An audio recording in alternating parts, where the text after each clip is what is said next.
Hello guys! Welcome back sa Usapang Loan at Online Lendings. In this video, kukumustahin natin itong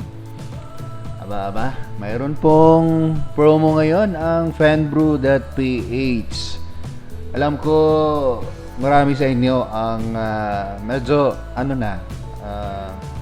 takot or parang hindi maganda ang pakiramdam kapag pag-usapan natin ang mga super loan shark na mga online lending app. By the way, si Fanbrew ay nagawa na po natin ng review ito noong mga nakaraang buwan.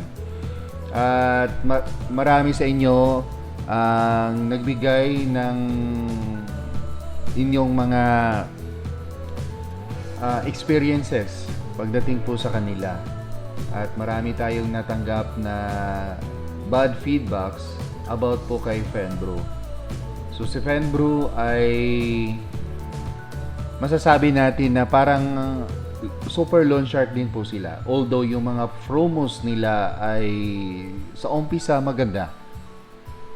Speaking of promos, si Fanbrew ay sa kasalukuyan nag-run ng promo na tinatawag nilang back to school raffle promo. So, mayroon po silang ibibigay kapag kayo po ay napili na maging winner nila na Samsung Galaxy Tab E8 Wi-Fi tablet. Magagamit po daw ito para sa mga nag-i-school or yung mga nag-aaral. Kaso lang, yung price nila ay baliwala sa kinikita nila pagdating po sa interest na maaaring makukuha nila sa inyo. Kapag first time borrowers po kayo kay Fanbrew ay wala po silang sinisingil na interest. Na normally po ang interest sa 12,000 ay nasa 720. Plus, mayroon pa silang 1,000 mahigit na processing fee. Then, payable daw for not a shorter term, longer term daw. So, gaano ba katotoo? Yung interest at processing fee, pwedeng wala, pero yung sa sa terms ay hindi totoo. 7 days ang binibigay po nila na term kapag kayo po ay first time borrower, walang interest, walang processing fee, pero kailangan nyo pong ibalik agad yung pera. So yung price nila na Samsung Galaxy Tab E8 Wi-Fi tablet ay baliwala po yan doon sa maaaring kikitain nila sa inyo. So sabi dito, get your loan approved within August 1 to 31. So, isang buong buwan na promo po ni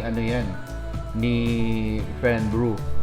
Pero flashback lang tayo, si Fanbrew po ay rehistrado sa Securities and Exchange Commission, pero pagdating doon sa factor number 2 at factor number 3 ay nanatili pa rin si Fanbrew na kapag ikaw ay repeat borrowers, malaki pa rin ang kanilang processing fee, mataas pa rin ang kanilang interest, and then kapag hindi po kayo nakapagbayad sa due date or na-delete po kayo, gumagamit po sila ng third-party collectors.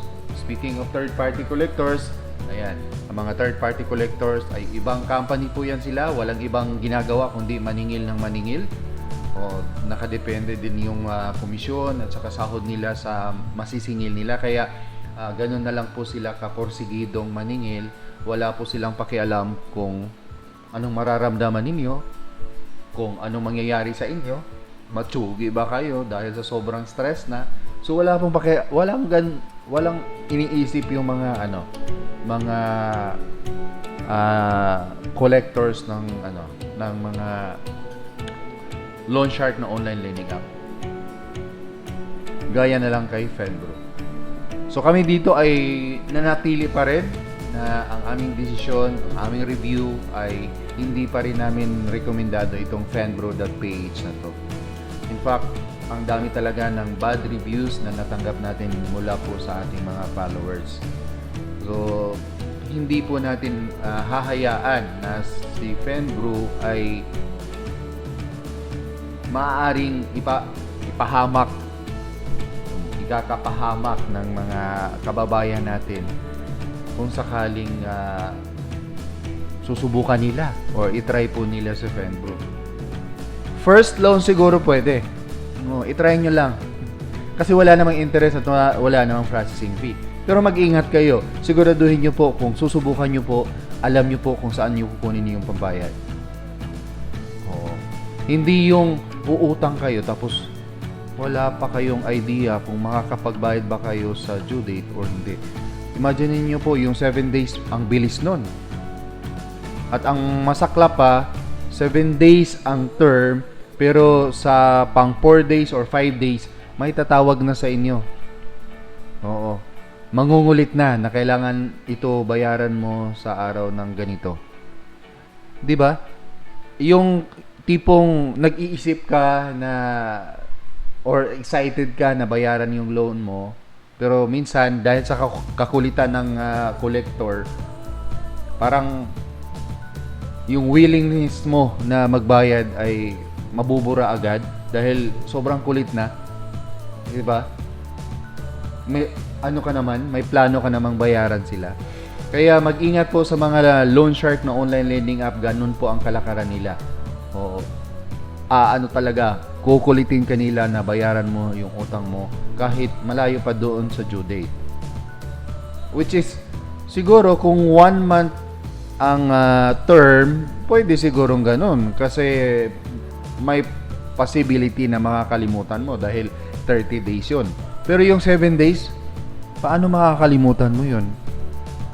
Malamang yung iba dyan hindi pa nagastos yung pera kasi naging busy pa sa trabaho or hindi pa kayang pumunta doon sa grocery or doon sa mall.